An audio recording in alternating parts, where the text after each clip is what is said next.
Hi friends, అందరికి నమస్తే. నేను మీ సలీం. అంకురుడి స్వాగతం. గురుకులకు సంబంధించిన రిజల్ట్స్ మొత్తం సిద్ధమైందండి.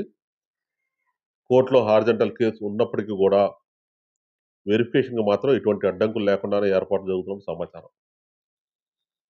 హార్జంటల్ కోర్టు కేసులో ఉండంగా, కేసు కోర్టులో ఉండంగా ఎలా సాధ్యపడుతుందంటే, ఇక్కడ జరిగేది joining means job selection process కాదు. ఒక పోస్ట్‌కి వాళ్ళకొచ్చిన మార్కుల్లో ఒక ఇద్దరినో, ముగ్గురినో పిలవటం. అలా పిలిచి వాళ్ళ వెరిఫికేషన్ పూర్తి చేస్తారు. మరి ఏది ఫైనల్ అవుతుందంటే, ఖచ్చితంగా హారిజాంటల్‌గా ఫైనల్ అవుతుందండి. అందులో ఎటువంటి సందేహం లేదు. మరి గర్ల్స్ స్కూల్స్‌లో బాయ్స్‌ని తీసుకుంటారంటే అది జరగని పని. గర్ల్స్ స్కూల్స్‌లో బాయ్స్‌ని ఎట్టి పరిస్థితిలో తీసుకోరు. అయితే ఆడవాళ్ళలో ముందు ఏవి ఫిలప్ చేస్తారంటే, గర్ల్స్ స్కూల్సే ఫిలప్ చేస్తారు. గర్ల్స్ స్కూల్స్‌లో గర్ల్స్ ఫిలప్ చేసినప్పుడు మాత్రమే ఇండైరెక్ట్‌గా సెకండ్ బాయ్స్ స్కూల్స్‌కి హారిజాంటల్ ఇంప్లిమెంట్ చేయడం చాలా ఈజీ అవుతుంది.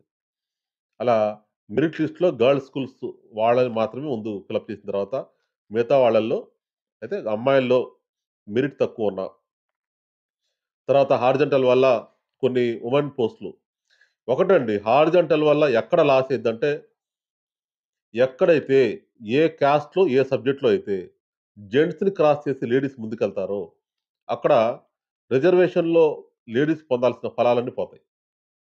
అప్పుడు ఏమైద్దంటే, ఆ వుమెన్స్‌లో అంటే ఆ కాస్ట్‌లో వుమెన్స్‌లో అన్నీ గూడా ఆ కాస్ట్‌లో జనరల్‌గా మారిపోతాయి.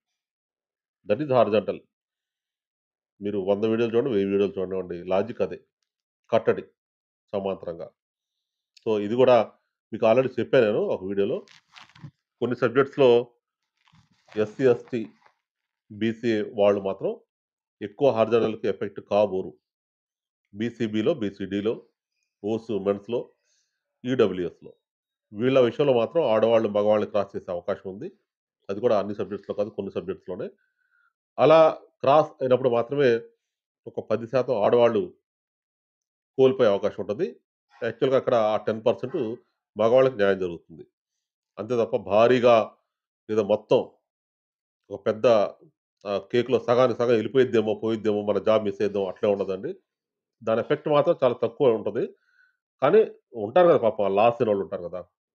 ఆ లాస్ అయిన వాళ్ళకి కొద్దిగా బాధాకరమైన విషయం అప్పుడు. మరి భారతదేశం అంతా కూడా ఇంప్లిమెంట్ అవుతుంది కాబట్టి ఇక్కడ కూడా తప్పని పరిస్థితిలో అది ఇంప్లిమెంట్ చేయాలి.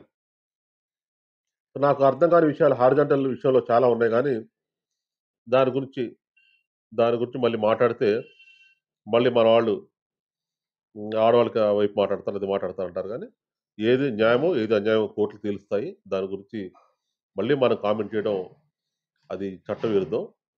న్యాయసమ్మతం కాదు. సో, హారిజాంటల్ అనే అంశం ఆల్రెడీ సుప్రీం కోర్ట్‌లో ఫైనల్ అయింది కాబట్టి, దాన్ని అందరూ గౌరవించాల్సిందే. అందరూ శిరస వహించాల్సిందే. ఇక్కడ గురుకుల రిజల్ట్స్ అనేవి ఎట్టి పరిస్థితుల్లో ఆగబోవండి. కోర్ట్‌లో కేసులున్నప్పుడు కూడా. కానీ ఫైనల్ రిజల్ట్ లిస్ట్ ఇవ్వడానికి అడ్డంకులు ఏమైనా ఏర్పడితే మాత్రం ఆ లిస్ట్‌లు మాత్రం ఫైనల్ రిజల్ట్ మీన్స్ కోర్టు తీర్పు అనుగుణంగానే ఉంటాయి తప్ప కాదు. ఇక్కడ బీటెక్, బీఈడీ వాళ్ళ విషయంలో కూడా నాకు తెలిసి మరి లిస్ట్‌లు ఇచ్చే సాహసం చేస్తే మాత్రం సర్టిఫికేట్ వెరిఫికేషన్ మాత్రమే గదా! కొంతమంది రెడీ జేసుకోవటం. సో, అలా బీటెక్ వ్యక్తిని పిలుస్తారు. ఒకవేళ పిలవాల్సొస్తే ఆళ్ళని ఖచ్చితంగా పిలుస్తారనను. వాళ్ళ వెరిఫికేషన్ కూడా కానిచ్చేద్దాం. మళ్ళీ క్యాంపులు నిర్వహించి, మళ్ళీ చేయడం ఎందుకని అనుకోవాల్సొస్తే, వాళ్ళ విషయంలో కూడా ఎక్కడైతే బీటెక్ వాళ్ళు సెలెక్ట్ అయ్యారో అక్కడ డిగ్రీ మ్యాథ్స్ వాళ్ళని కూడా పిలిచి వెరిఫికేషన్ చేసుకొని ఉంచుకుంటారంతే. ఇక కోర్ట్ ఎవరిని చెప్తే ఆళ్ళు తీసుకుంటారు. ఆ మెరిట్‌లో బీటెక్ వస్తే బీటెక్ వాళ్ళు తీసుకుంటారు. ఆళ్ళు తీసుకుంటారు. అలాగే నాగార్జున యూనివర్సిటీ వాళ్ళ విషయంలో కూడా పెద్దగా అడ్డంకైతే ఉండదండి. వాళ్ళకి జాబ్స్ ఆపుతారని నేను అనుకోను. వాళ్ళు కూడా సేఫ్ సైడ్ అన్నట్టు.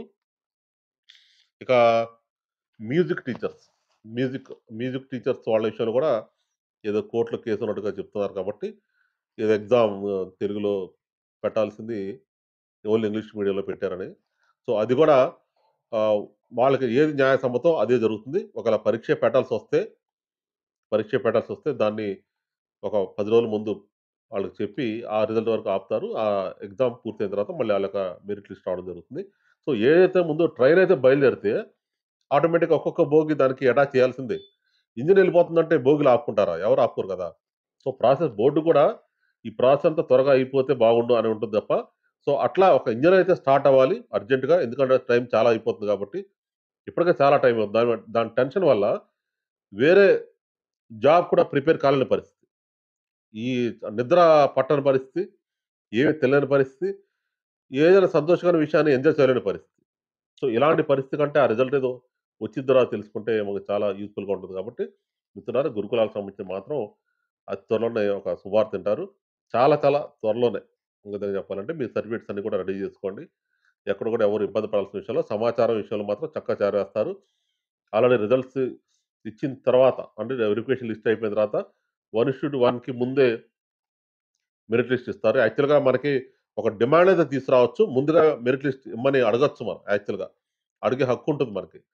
బోర్డ్‌కి ఆపే హక్కయితే ఉండదు నాకు తెలిసయితే. ఖచ్చితంగా 2కి ముందే మెరిట్ లిస్ట్ ఇస్తే బావుండేది. బావుండేది కాదు. బావుంటుంది గూడా. బావుంటుంది. చూద్దాం ఏం జరుగుతుందో. సో, మిత్రులారా ఇది ఈ అంశం. మరొక మంచి అంశంతో మళ్ళీ కలుసుకున్నప్పుడు